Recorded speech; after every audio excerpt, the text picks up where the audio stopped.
Bonjour à tous, bonjour à toutes. Merci d'être là pour cette quatrième et dernière table ronde de la journée. Comme vous voyez, nous n'aurons que deux intervenantes, mais j'y reviendrai plus tard pour les présenter un petit peu plus avant qu'elles puissent prendre la parole.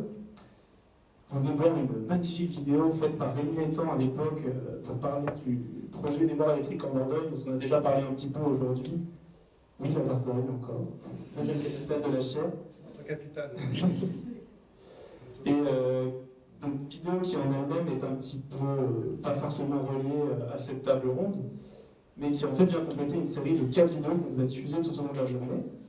Et ces vidéos qui visent à mettre en avant finalement les projets qu'on peut porter à la chaire et la manière qu'on a d'essayer de les valoriser, en tout cas, de les mettre en avant, de diffuser les résultats comme on a pu le faire avec la deuxième vidéo qui présentait les résultats de l'étude sobriété de Poly. Et en fait, toutes ces démarches qu'on essaye de mettre en place, ça prend part finalement dans quelque chose de très large qu'on appelle la science ouverte, dont on va vous parler un peu plus tout au long de cette table ronde. Mais peut-être avant de vous introduire, de vous présenter, j'aimerais vous donner une définition très large de ce qu'est la science ouverte, parce que je pense que pour beaucoup, c'est quelque chose qu'on comprend à peu près de par les mots science ouverte. On voit à peu près ce que ça veut dire. Mais je vais vous citer la définition qui a été faite en 2018 par le ministère de l'Enseignement supérieur, de la Recherche et de l'Innovation dans le cadre du Plan national pour la science ouverte.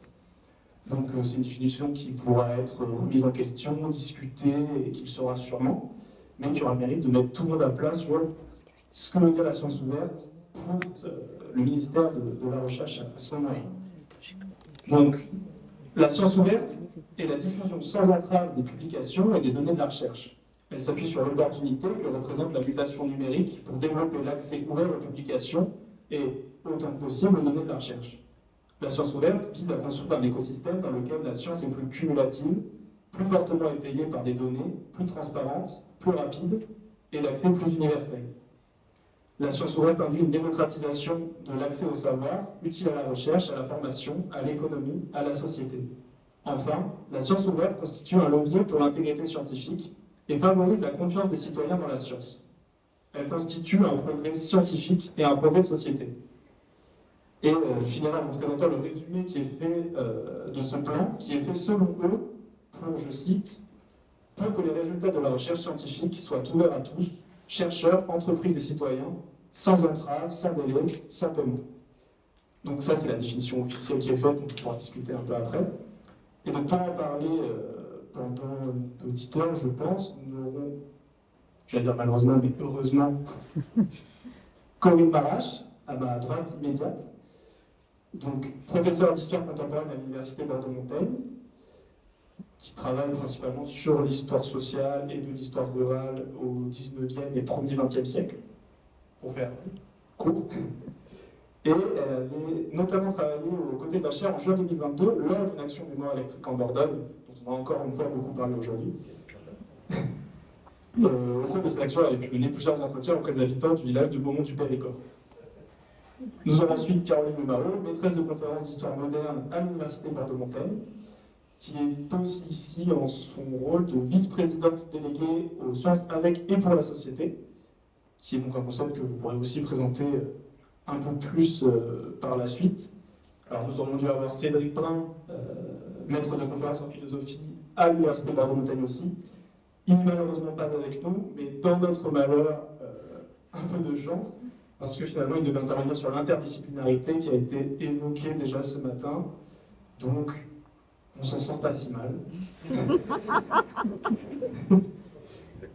Donc peut-être pour commencer une première question qui, dans une version courte, serait comment en êtes-vous venu dans votre parcours aux sciences ouvertes? Donc pas forcément sur qu'est-ce qu'est la science ouverte pour vous, on y reviendra plus tard, mais quelles ont été les problématiques que vous avez rencontrées en tant que chercheuse qui vous ont mené à vous questionner et à arriver à cette dynamique qu'on appelle la science ouverte. Je laisse la parole.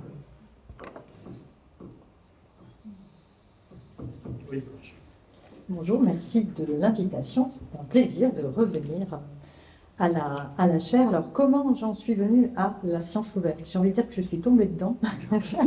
Dès mes premiers travaux de thèse, en fait, c'était à une époque où ce n'était pas forcément une évidence. Comme vous l'avez dit justement, je travaille plutôt sur le monde rural, les aspects économiques et sociaux au 19e, et ma thèse allait jusqu'à la Seconde Guerre mondiale. Il y a une époque où l'enquête orale n'était pas encore si répandue quand même au siècle dernier, parce que ça date. Moi, ça a été un parti pris que de vraiment donner toute sa place à l'enquête orale. Alors, c'est pas forcément faire de la science ouverte que faire de l'enquête orale, mais très vite, dans la mesure où je travaillais sur un territoire qui m'était cher, que je connaissais et où j'étais un minimum connu localement, eh bien, on m'a demandé de faire du retour sur investissement. C'est-à-dire que c'était bien beau d'aller interroger les gens sur place, d'aller essayer de trouver des archives dans les fonds privés, mais on m'a aussi assez vite demandé de faire des conférences, faire des expositions, faire des retours pour essayer de donner un peu à voir aux acteurs du territoire, associatifs, politiques, culturels, etc., ce que je pouvais tirer de ces données que je collectais localement. Alors, les premiers temps, j'avoue que ça me passionnait beaucoup. Ça prend énormément de temps parce que ça vient s'ajouter au reste. Et on est toujours très sollicité. Et à chaque fois qu'on s'exprime publiquement, il y a d'autres associations, d'autres structures qui ont envie de faire venir les gens. Mais pour moi, c'était non seulement quelque chose d'essentiel parce que faire de l'histoire pour des étudiants d'histoire et des collègues en histoire, à écrire des livres pour des historiens, c'est ce qui me passionne. Enfin, moi, personnellement, ça ne me suffit pas.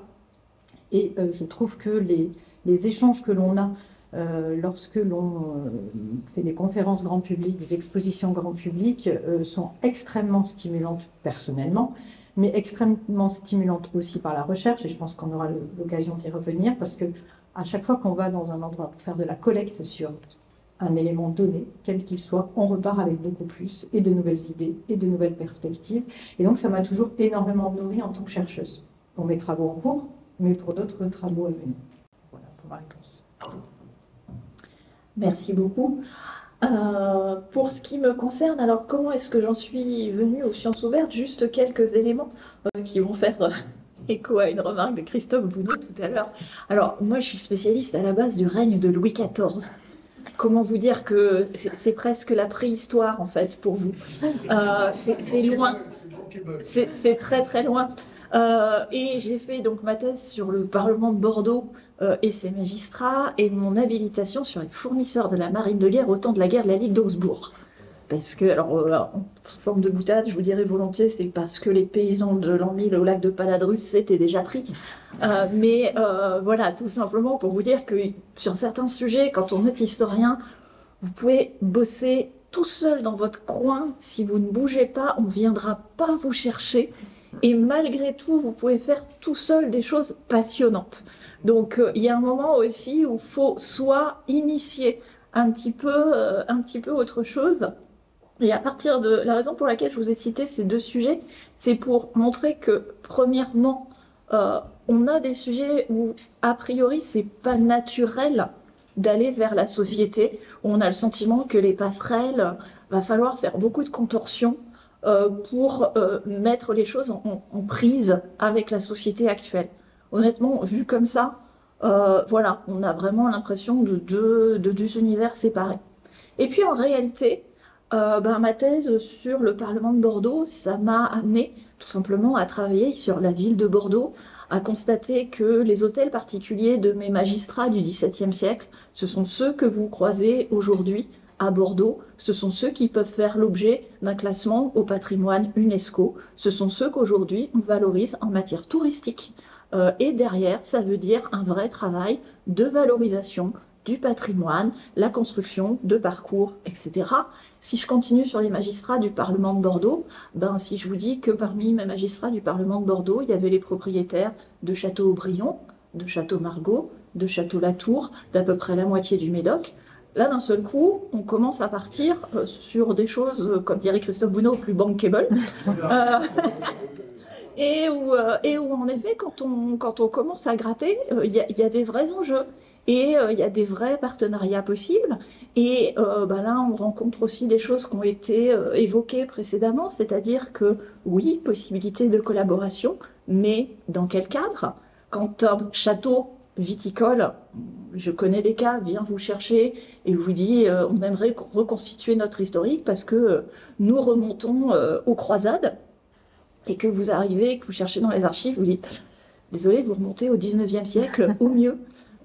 Bon, ben voilà, quelle est la posture de l'historien dans cette situation-là, qui vient un peu casser des rêves, casser une politique de communication? Comment les choses se mettent en place? Comment on se positionne en tant qu'historien par rapport à ça? Ça a des résonances alors, dans le milieu universitaire très contemporaines et très conflictuelles. Je fais un petit aparté. Le gros débat dans le Landerneau universitaire actuellement tourne autour du serment du docteur. Je ne sais pas si vous en avez entendu parler, mais depuis quelques mois a été mis en place un serment déontologique que le docteur est supposé prononcer à l'issue de sa soutenance. Alors ça a animé voilà, beaucoup. Le regard de Corinne est éloquent, un gros débat au sein de la communauté. Et les justifications qui ont été données à cette pratique éventuelle du serment du docteur étaient notamment de dire, eh bien, il faut protéger le docteur dans son futur travail de recherche contre un certain nombre de pressions qui pourraient s'exercer sur lui pour aboutir à des conclusions dans telle et telle orientation.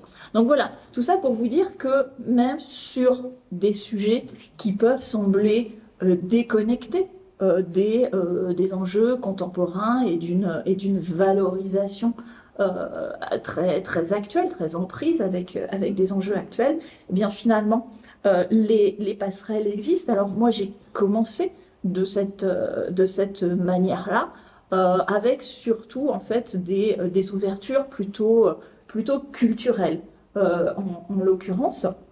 Et puis ça a continué par la suite, parce que après m'être intéressée à des sujets très froids, hein, quand même, qui ne suscitent pas non plus de grande passion, eh bien, à force d'entendre un certain nombre de sollicitations, c'est là aussi qu'on retrouve la dynamique des sciences ouvertes, des sciences participatives. Il y a aussi des moments où la société interpelle les historiens.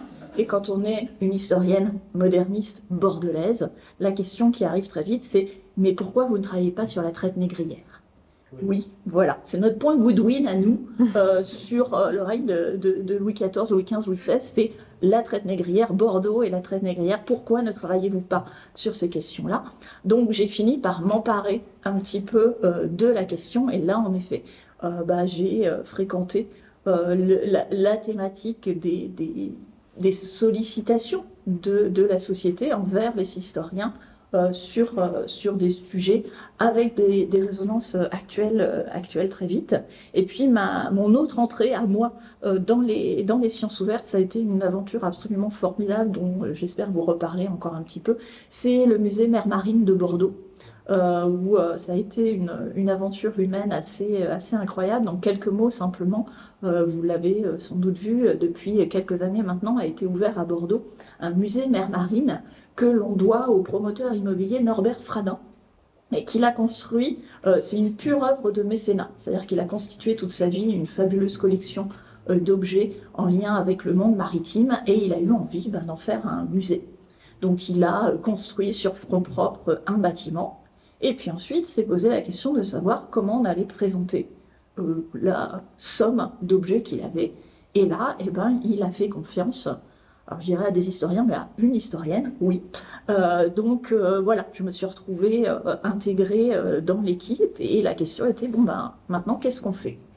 Et là, ça a été une aventure incroyable, parce qu'on s'est retrouvés, c'était ces objets, son musée, ses choix, et à vous d'arriver en tant qu'historien. Donc là aussi, moi c'est ça que j'ai aimé dans les sciences participatives, et je dirais même plutôt collaboratives, c'est que là, il y a une vraie co-construction de l'objet, où il faut à la fois savoir être au clair soi-même avec ce sur quoi on ne veut pas lâcher, et ce sur quoi il va falloir un peu soupler, parce que d'abord, c'est son musée, et puis aussi parce que c'est un musée. C'est pas un cours d'histoire, c'est pas un travail de recherche. Un musée, c'est fait pour tout le monde, de 7 à 77 ans, et pas que pour des gens qui connaissent par cœur l'histoire maritime. Donc voilà, pour moi, ça a été ça aussi l'expérience de la science ouverte, partir d'un savoir universitaire très poussé pour en faire un contenu accessible au plus grand nombre.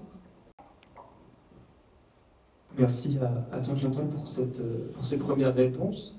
Peut-être juste avant d'enchaîner, pour rebondir sur l'enquête orale, même si je pense qu'on va en reparler dans la deuxième question, mais aussi pour faire un peu la promo de la chaire. On a pratiqué avec Pauline l'enquête orale dans le cadre de la fameuse grande enquête sobriété dont on a parlé plusieurs fois. Et c'est vrai qu'en arrivant à la chaire, elle comme moi, et je parle sous son contrôle, on n'avait jamais vraiment pratiqué l'entretien. Et que pour un milieu où, comme on disait ce matin, on a surtout l'habitude des livres et de lire des textes, c'est un peu sympa de discuter avec des gens de temps en temps. Et c'est surtout très intéressant de pouvoir recueillir les avis de toutes ces personnes qui ont accepté de répondre très sympathiquement. Et donc, voilà, c'était pour rebondir un petit peu sur ça, parce que c'est vrai qu'en master et même en licence, on n'a pas du tout eu trop l'occasion d'être informé sur la pratique de l'enquête orale, sur la pratique de l'entretien, mais si on comprend à peu près comment ça marche de faire un entretien, c'est quand même assez intéressant de l'évoquer. Je pense que vous allez revenir dessus dans la question 2, qui est donc, finalement, quelle est pour vous votre conception particulière de la science ouverte? Donc finalement, revenir peut-être sur l'aspect de définition, contredire peut-être le ministère de l'Enseignement supérieur. Et quelles sont vos pratiques des sciences ouvertes au quotidien dans la recherche depuis donc, que vous avez découverte en tant que chercheuse? Alors, beaucoup de choses. Je vais essayer d'être concise. Alors, ma conception de la science ouverte, j'ai un peu commencé à l'évoquer tout à l'heure, c'est-à-dire que moi j'y suis venue par le biais de mes besoins d'historienne, d'étudiante en thèse à l'époque. Je ne suis pas la seule, chez les contemporanéistes. Depuis maintenant plusieurs décennies, on travaille à partir de sources orales, on s'est formé, on a une forme de déontologie, de cahier des charges sur la manière de travailler, qu'il s'agisse du respect aussi de la vie privée des personnes, mais aussi notre méthode propre. Et là, effectivement, certains enseignants le font au gré de leur cours, mais c'est vrai que je pense que on a quand même une forte demande de la part des étudiants d'histoire contemporaine, surtout sur le 21e et le 20e siècle, et peut-être que cette formation sur la méthodologie de l'enquête orale pourrait être un peu plus systématisée, je pense, dans nos enseignements. Alors, donc moi, comme je vous disais, j'y suis venue par rapport à mes besoins, et puis petit à petit, un peu comme ce que Caroline a pu évoquer pour le musée Mer Marine, quand vos travaux commencent à être connus, quand les domaines de compétences qui sont les vôtres commencent à être connus, on finit par être approché aussi pour ces compétences-là. Et moi, mes travaux se sont aussi beaucoup recentrés sur les questions de consommation alimentaire, de produits alimentaires, de liens entre production alimentaire et territoire, valorisation, patrimonialisation des produits alimentaires, leur valeur ajoutée touristique, économique aussi. Et de manière très concrète, pratico-pratique, j'ai été approchée il y a une vingtaine d'années par un syndicat qui souhaitait obtenir une IGP, une indication géographique protégée. C'était le syndicat des producteurs de châtaignes et marrons du Périgord, ça fait pas rêver comme ça. Je vous avoue que quand on m'a posé la question de participer à un travail collectif pour que ce syndicat-là obtienne une IGP en Périgord-Limousin, quand même, c'est-à-dire au centre du monde, bon, j'étais pas... voilà.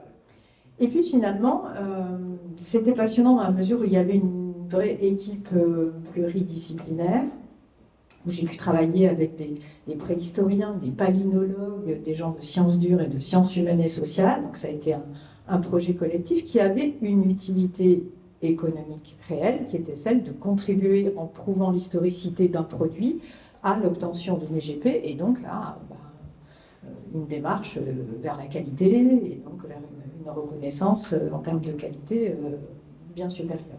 Et ça a été un hasard pour moi, et c'est cette recherche commandée par les territoires qui m'a fait entrer dans des thématiques qui sont devenues centrales dans mon travail aujourd'hui, autour des consommations et de l'alimentation.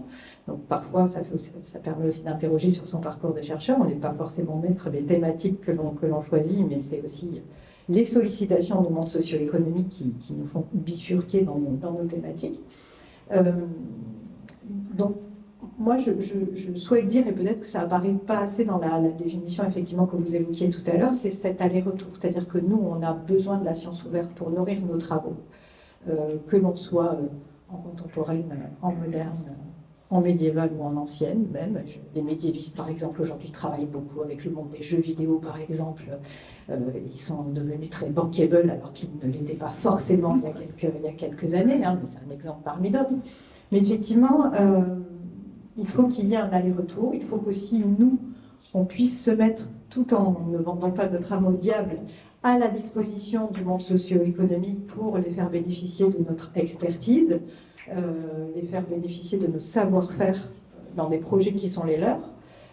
Ce qui m'a valu, c'est pas très simple quand on travaille en histoire de l'alimentation et des consommations, de me retrouver comme expert historien dans des jurys, des grands jurys de cuisine avec des grands chefs, d'être obligé de manger à la table de Michel Guérard et de goûter ses plats, etc. Selon les thématiques sur lesquelles on travaille, c'est pas tellement facile, hein, c'est gentil de compatir, mais je pense que ça doit être un aller-retour permanent et qu'il faut savoir donner de son temps encore et donner de son savoir-faire comme le fait Caroline avec le musée Mer Marine, pour contribuer aussi à des projets culturels, économiques ou autres. Ensuite, sur la question des entretiens, peut-être un point complémentaire avant de passer la parole à Caroline. Moi, pendant très longtemps et jusqu'il y a peu de temps, les entretiens, je les faisais en fonction de mes besoins. J'interrogeais des personnes ciblées ou je faisais peut-être des enquêtes aussi sous le biais de questionnaires, comme ça a pu être fait dans la chaire I7, mais sans me poser la question au-delà de mes besoins. C'est-à-dire que ces entretiens restaient stockés dans mes archives personnelles, qu'un jour peut-être je déposerai aux archives départementales, mais c'est-à-dire qu'ils ne servaient qu'à mes recherches propres, ou à la rigueur, j'en faisais bénéficier des collègues comme ça au détour d'un projet collectif. Et plus récemment, et même j'ai envie de dire très récemment, en lien avec le tissu associatif, que ce soit à Beaumont et que ce soit plus récemment en Périgord, dans une association qui s'appelle la Double en Périgord, j'ai organisé en lien avec les thématiques qui sont les miennes ou avec celles d'étudiants et d'étudiantes présentes dans cette salle ici en M1, et là c'est chouette parce qu'on voit que la relève est assurée.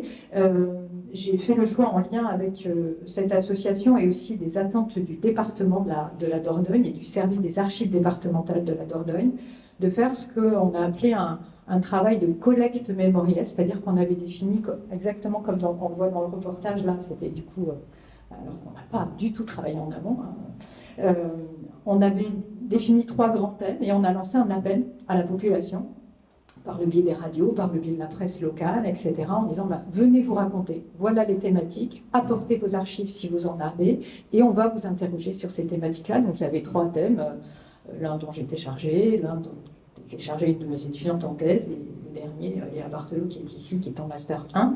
Et ça a permis de nourrir nos recherches respectives, mais ces entretiens ont été filmés, enregistrés, et ont été déposés à la fois à l'association qui accueillait, qui animait cet atelier de collecte, et seront également déposés aux archives départementales de la Dordogne. C'est-à-dire qu'ils ont servi nos recherches propres, mais ils sont désormais ouverts, et là on est vraiment pleinement dans la science ouverte, et mis à la disposition comme des entretiens que moi je peux utiliser, qui ont été faits par des ethnologues ou des anthropologues il y a 10 ans, 15 ans, 50 ans, 60 ans. Ils serviront à d'autres, avec d'autres prismes, avec d'autres perspectives. Et en ça, je pense que là, j'ai franchi un cap aussi, qui est lié à une période, à cette importance de la science ouverte et de la science avec et pour la société. Et là, l'autre dimension, c'est que j'ai dû aussi adapter peut-être mes besoins à la demande des archives départementales. Le souhait était fait pour des raisons politiques, hein, de mener une certaine partie de ces entretiens en occitan pour aussi faire connaître ces langues locales. Donc, je comprends, je ne parle pas forcément très bien, mais ça a supposé de mener une partie de ces entretiens en occitan, là aussi, pour constituer une collecte mémorielle mise à la disposition de tous. Et donc là, ça a été une étape nouvelle, et je pense que les apports à la recherche sont tels que ce sont vraiment des choses que j'ai envie de continuer à développer par la suite, et qui peuvent constituer autant même de projets d'étudiants, de projets collectifs. Il Il faudrait voir comment nos enseignements, qui se réduisent chaque année eu égard à la réduction des budgets du ministère de l'Enseignement supérieur et de la Recherche, comment on pourrait nous permettre de mener des enseignements de ce type-là. Mais clairement, je sais que la demande de la part des étudiants est extrêmement forte. Et surtout, ça peut leur permettre d'acquérir des compétences qui leur seront, et vous le voyez à la chaire, je crois, tous les jours, extrêmement utiles pour la suite. Au-delà même de leur formation d'historien, en fait. Alors pour rebondir sur votre question et sur la notion de science ouverte telle que vous l'avez présentée, en effet, à partir des textes officiels, je dirais que si on relit cette définition, je dirais qu'il y a une forme, alors malhonnêteté, ce serait un terme un peu fort, mauvaise foi du texte, d'une certaine manière, oui, parce que on vous parle de science ouverte, on vous dit c'est important que les chercheurs donnent accès à leurs données. Sur ce premier point, et je les rejoins, c'est vrai. Alors je parle du côté des historiens, mais les historiens, mais les chercheurs en général, ont beaucoup progressé ces dernières années autour de ça, notamment en raison d'un certain nombre d'injonctions, et en particulier au niveau des gros programmes de recherche. Alors je suis désolée, pour ceux qui ne connaissent pas, je rentre un peu dans l'arrière-boutique de l'historien, mais une grande partie de notre temps est consacrée à chercher des sous pour mener des projets, et notamment on va parfois chercher des sous auprès de ce qu'on appelle l'ANR, l'Agence nationale pour la recherche, pour décrocher des gros projets. Si on veut des plus gros projets, c'est au niveau européen. Et quand vous décrochez ces projets-là, depuis quelques années, il y a des injonctions qui sont faites en disant « Attendez, on vous donne de l'argent, mais il vous faut un plan des données de la recherche. » Donc, disons dès le début, les données que vous allez collecter, il va falloir les mettre en forme et prévoir une solution pérenne pour que ce soit mis à disposition de tout le monde. Donc là, on a bien progressé là-dessus parce qu'au départ, les premiers projets, on vous disait ça, il n'y avait pas vraiment de solution derrière, donc chacun avait un peu son petit site internet. À l'époque, c'était très à la mode et c'était très à la pointe. Ou alors son logiciel d'exploitation, etc. On n'avait pas forcément réfléchi, le logiciel était payant, la version du logiciel changeait. Bref, 10 ans plus tard, les données du projet, il n'y avait plus rien. Ce qui confortait les historiens dans leur position, il n'y a de valable que les livres, parce que les livres, ça reste dans les bibliothèques, et ça peut encore être lu 50 ans plus tard. On aime bien les livres. Bon, aujourd'hui, on a quand même beaucoup progressé, et de ce côté-là, la science ouverte, oui, avec des dépôts, des sites de dépôt type Humanum, etc., ça fonctionne assez bien. Là, vous direz que la définition est de mauvaise foi, c'est lorsqu'ils enchaînent directement sur l'idée que d'un seul coup, eh bien, ce sera de la science ouverte parce que le citoyen va avoir accès aux bases de données du chercheur. Je sais pas, mais essayez de deviner ce que c'est que d'avoir accès aux bases de données d'un chercheur en biologie moléculaire. Je ne pense pas que spontanément, vous voyez, le fait que ce soit mis en science ouverte, ça puisse vraiment aider le citoyen. Et quand on parle de démocratisation et l'idée que d'un seul coup, parce que vous allez ouvrir vos données de la recherche, ça va rétablir la confiance, je crois qu'il nous manque quand même quelques marches. Et je dirais que le rôle de l'historien et le travail du chercheur en général aujourd'hui, c'est justement de travailler sur ces marches-là. Et moi, ce sont ces marches-là, évidemment, qui m'intéressent. Donc, science ouverte, oui. Mais ce qui m'intéresse surtout, c'est d'abord l'étape de la vulgarisation. Je fais un travail sur les fournisseurs de la marine de guerre, hyper pointus, etc. Et je dois passer, pour un musée, à une notice en 500 signes, où j'explique concrètement en quoi ça a pu changer l'Europe, le fait qu'on ait diffusé le canon et la poudre à canon, parce que d'un seul coup, on ne s'est plus battu du tout de la même manière. Et donc, vous passez d'un livre en 500 pages à une notice en 500 signes, en essayant de ne pas vous relier. C'est ça, le travail d'un chercheur aujourd'hui. En tout cas, c'est à ça qu'il doit travailler. Alors, on y est formé d'une certaine manière dans notre métier. Je dirais sous forme de boutade que quand vous avez fait des cours pour les L1 d'histoire, ça vous aide bien à faire la passerelle vers un discours un peu plus grand public que votre recherche hyper pointue. Vous voyez, il faut arrêter de croire que les universitaires ne savent pas parler simplement. C'est simple, si vous ne savez pas parler simplement, votre cours de première année, il s'arrête au bout d'une demi-heure. Donc oui, on sait parler simplement et on sait vulgariser. Et non, contrairement à ce qu'essaye de nous faire croire la une de certains magazines que je ne citerai pas, les seuls vulgarisateurs en histoire ne sont pas Franck Ferrand ou Stéphane Bern. On fait du très bon travail nous-mêmes, je vous assure. Voilà, c'était mon petit combat d'il y a 2 semaines. Bref. Donc, première étape, la vulgarisation scientifique. Deuxième étape, la médiation scientifique et culturelle, ce qui est encore autre chose, c'est-à-dire apprendre à diffuser son savoir d'une autre manière, voire d'une manière relativement ludique. Alors ça, c'est des choses que moi, je ne pratique pas directement, mais que j'ai découvert dans le cadre de ma vice-présidence SAPS, en allant, par exemple, travailler avec des gens comme CapScience, où ils font un travail exceptionnel pour rendre accessible à tous les publics des choses qui peuvent être un peu pointues. Ils le font beaucoup dans le domaine des sciences. On essaye maintenant de travailler aussi avec eux dans le domaine des SHS. Parmi ces termes aussi à évoquer, celui de la valorisation. Alors on vous demande toujours aussi quand vous faites des SHS, est-ce que vous faites de la valorisation ? Donc nous, on a le sentiment que oui, on fait de la valorisation parce qu'on produit du contenu qui est réutilisable, etc. Jusqu'à temps qu'on comprenne que valorisation, c'est d'abord donner de la valeur chiffrable. Ah, ça, nous, généralement, en SHS, on n'avait pas compris qu'il fallait que quand même, il y ait un moment que ça rapporte un peu. Donc jusqu'à ce qu'on fasse, en effet, vous l'avez compris, des jeux vidéo. Alors là, pour une fois, on a un domaine où notre savoir scientifique, etc., peut être valorisable sous forme de chiffre d'affaires, etc.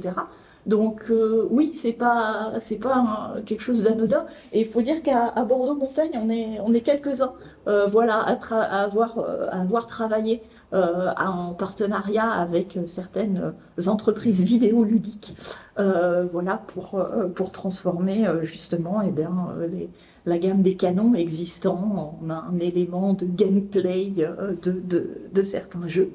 Et puis, dans cette thématique sciences ouvertes, il y a aussi un autre terme, celui des sciences participatives. Alors, Corinne l'a déjà évoqué, c'est encore une autre dimension de la science ouverte. Les sciences participatives, c'est celles où, en effet, on ne travaille pas tout seul, mais on va chercher la société civile. Alors, il y a plein de façons de le faire. Je ne développerai pas parce que ça recoupe tout à fait ce qu'a dit Corinne, c'est-à-dire qu'on a une question et c'est, entre guillemets, le public qui va vous aider à y répondre, on va le solliciter. Les scientifiques, au sens sciences dures, le font aussi. Par exemple, dans tout le domaine de, par exemple, l'observation des oiseaux, les observations sur les littoraux, etc. Il y a des grandes enquêtes qui sont lancées avec la participation des gens pour des relevés, etc. Ce qui est une démarche extrêmement intéressante parce que, côté très utilitaire pour le scientifique, ça résout un problème de ressources. C'est-à-dire que s'il fallait payer des gens pour aller observer, etc., ben, l'enquête serait juste pas possible. Donc là, d'un seul coup, vous avez une sorte de main-d'œuvre bénévole qui va vous aider dans de la collecte de données. Ça nécessite simplement un travail un peu initial de formation parce que ça ne s'improvise pas de collecter de la donnée utilisable. Mais, moi c'est un domaine que je suis en train d'explorer via ce qu'on appelle, donc dernier terme, les sciences avec et pour la société. Et c'est un acronyme qui, je trouve, fait vraiment sens. C'est-à-dire que là, il ne s'agit plus simplement d'aller chercher le public avec des questions à soi, mais d'aller chercher les questions du public pour nous y répondre, voire co-construire un objet d'étude.